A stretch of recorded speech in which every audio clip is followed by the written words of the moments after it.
మీ పిల్లలు మట్టితో ఎక్కువ ఆడడం ఇష్టపడుతున్నారా? అలాంటి ప్లే టైంలో సైన్స్ నేర్పించడం ఎంత ఈజీనో ఇప్పుడే చూడండి. పేరెంట్శాలలో లెర్నింగ్ అంటే బుక్స్ మాత్రమే కాదు, రియల్ లైఫ్ యాక్టివిటీస్తో సైన్స్ని చాలా ఈజీగా నేర్పించడమే మా స్టైల్.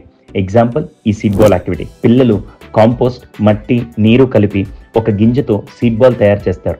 ఈ సింపుల్ యాక్టివిటీ వాళ్ళు నేర్చుకునేది ఒక సీడ్ని ఎలా నాటాలి, నేచర్ని ఎలా ప్రొటెక్ట్ చేయాలి.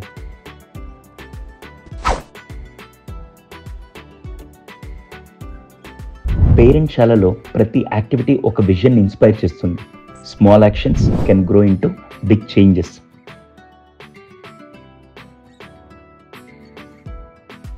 సీడ్ బాల్ లాంటి యాక్టివిటీస్ ద్వారా పేషెన్స్ డెవలప్ అవుతుంది, పిల్లలకి నేచర్ పైన కేర్ పెరుగుతుంది, సేఫ్టీ అవేర్నెస్ కూడా నేర్చుకుంటారు.